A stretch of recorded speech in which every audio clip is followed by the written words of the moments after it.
In my conversations with world leaders, and I've spoken to over 38, 40 of them now, I've made it known.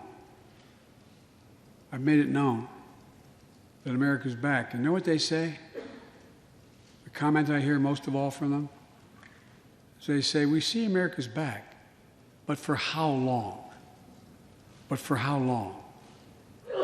My fellow Americans, we have to show not just that we're back, but that we're back to stay, and that we aren't going to go it alone. We're going to do it by leading with our allies.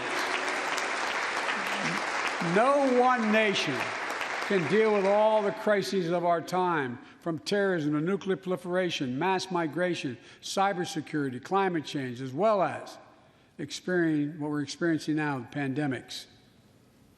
There's no wall high enough to keep any virus out.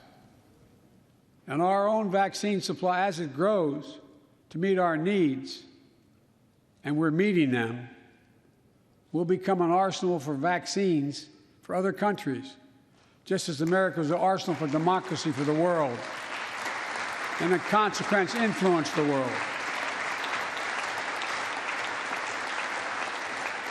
But every American will have access before that occurs. Every American will have access to be fully covered by COVID-19 from the vaccines we have.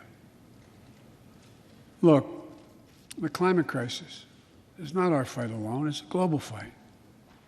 The United States accounts, as all of you know, less than 15% of carbon emissions. The rest of the world accounts for 85%.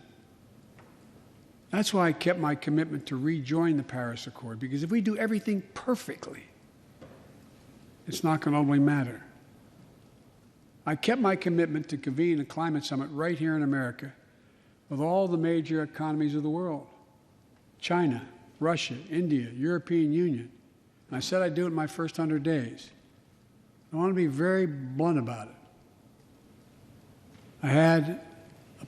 My attempt was to make sure that the world could see there was a consensus, that we are at an inflection point in history.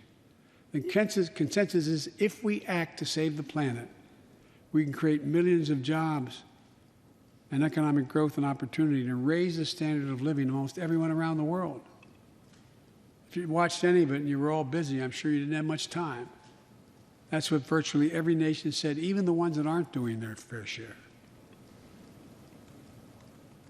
The investments I propose tonight also advance the foreign policy, in my view, that benefits the middle class.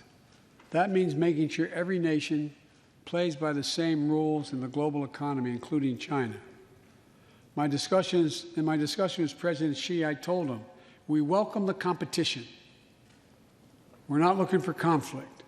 But I made absolutely clear that we will defend America's interest across the board. America will stand up to unfair trade practices that undercut American workers and American industries, like subsidies from state to state-owned operations and enterprises, and the theft of American technology and intellectual property. I also told President Xi that we'll maintain a strong military presence in the Indo-Pacific, just as we do with NATO and Europe, not to start a conflict, but to prevent one.